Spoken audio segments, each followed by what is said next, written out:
Sometimes shooters buy guns they know they shouldn't. Unergonomic, underpowered, or worst of all, unreliable. These cursed firearms have achieved lasting infamy. In today's video, we'll explore 5 unreliable guns that you should steer clear of. Let's get started. U.S. Firearms Company ZIP-22. The USFA ZIP-22LR is a weird gun and beyond worthless for any practical endeavors. With its bizarre and futuristic design, it would make the perfect prop weapon for movies like Starship Troopers and The Fifth Element. Understandably, this little space plinker generated quite a bit of buzz when it was first announced. It looked cool, wouldn't break the bank, and used Ruger 1022 magazines. Journalists and influencers got their hands on the USFA ZIP-22LR for the first time at SHOT 2013. It did not go well. The gun had lots of issues that USFA blamed on the cold weather. Anyway, the Zip failed. USFA is no more, and the gun community is saddened by the loss of their great revolvers. Other 22LR pistols can be used for training, hunting small game, and even competition shooting. The Zip seemingly exists for only one reason: to be a fun and unique little plinker. But it fails in being anything but a unique conversation starter. The Zip's fatal flaw is that you're lucky to get 5 rounds in before suffering a complicated malfunction. You can maybe get 2 to 3 rounds off before I have to remove the magazine and press the charging handle while shaking the cruel UFO and pleading with it to drop the empty shell. Frustrating is the word I would use to describe the Zip. Overall, USFA ZIP-22LR lacks many of the qualities that make a gun good, or at least functional. Hell, even mediocrity is better than this garbage plinker. Taurus PT22. Now, this little bastard is a single-stack 22 long rifle semi-automatic handgun with an 8-round capacity. The PT22 is basically a Beretta 21, a Bobcat in looks and a little bit in function, but it doesn't measure up to the Beretta. Problem is, this thing is very unreliable, very hard to use, and very diminutive in caliber, and very diminutive in capacity as well. The tip-up barrel and slide look cheap at first glance, and the frame isn't doing this thing any favors. The polymer lower also looks like cheap plastic. Functionally, all the parts of the Bobcat are present here. The only real difference is that Taurus did a better job placing the magazine release. That design choice deserves kudos. The fish scale texturing on the slide is pretty neat too. However, the sights are terrible and the trigger is awful. Accuracy also leaves a lot to be desired. I don't expect pinpoint accuracy out of a 22 pistol with a 2-inch barrel, but the PT22 doesn't feel accurate. That's even more apparent when its big brother, the TX22, had above average accuracy. It works all right at 10 yards or less, just don't expect much more out of it. Tech 9. Despite being a staple of Americana, the Tech 9 originated in Sweden as the Interdynamic MP9. Perhaps their biggest downfall from a design standpoint is the use of polymer for the lower receiver, which had a reputation for breaking and rendering the firearm unusable, particularly in early models. It was only intended to use 115 grain bullets, and heavier or hotter rounds would force the back of the receiver into the frame and cause cracking. The trigger pull is quite long and difficult to predict exactly where or when it would break. Reset requires nearly its full range of motion. Through the recoil, this thinner trigger had a tendency to bite into the index finger.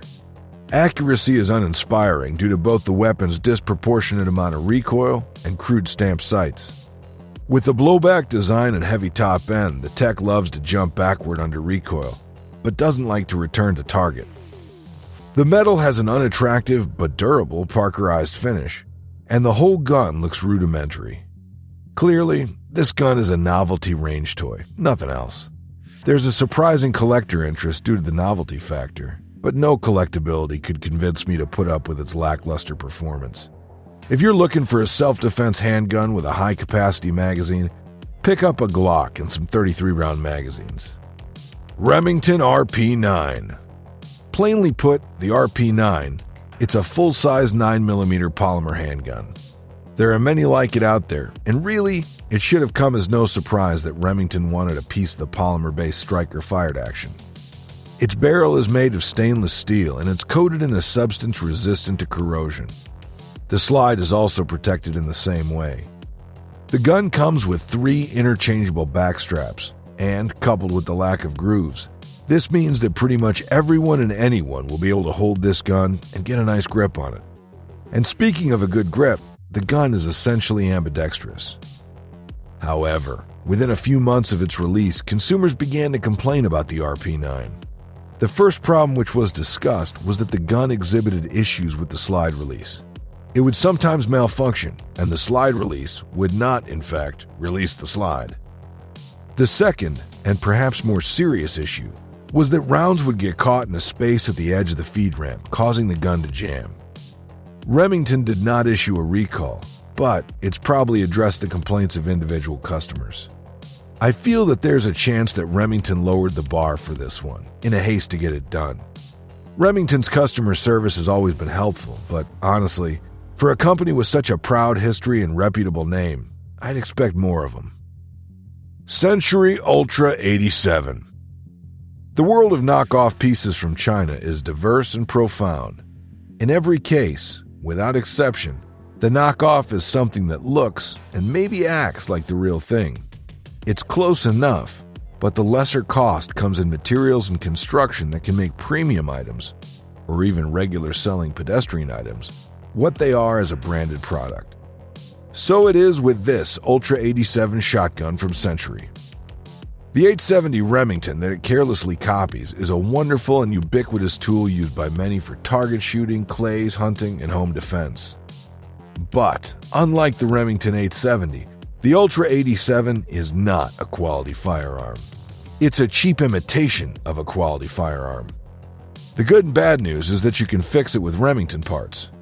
Good because you can upgrade the internals and get it working again to the quality of a Remington.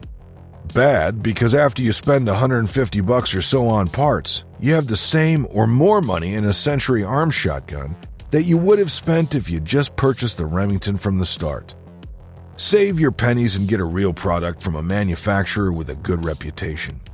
For the same price, or close to it, you can get a Maverick or police trade-in Remington 870 or Mossberg 500. You just have to look a while. Keltech KS7. The Keltech KS7 is a bullpup shot that owes its existence to the KSG. The KSG was famous for its dual magazine tube design that gave you 14 rounds of 2 3/4 inch shells. The KS7 uses a single tube that simplifies the design and still gives you a respectable 7 rounds of 2 3/4 inch shells. However, like many Keltech products, it's high on innovation and low on execution. What I mean is this: Keltech really knows how to think outside the box, but their firearms always seem to be budget-level guns.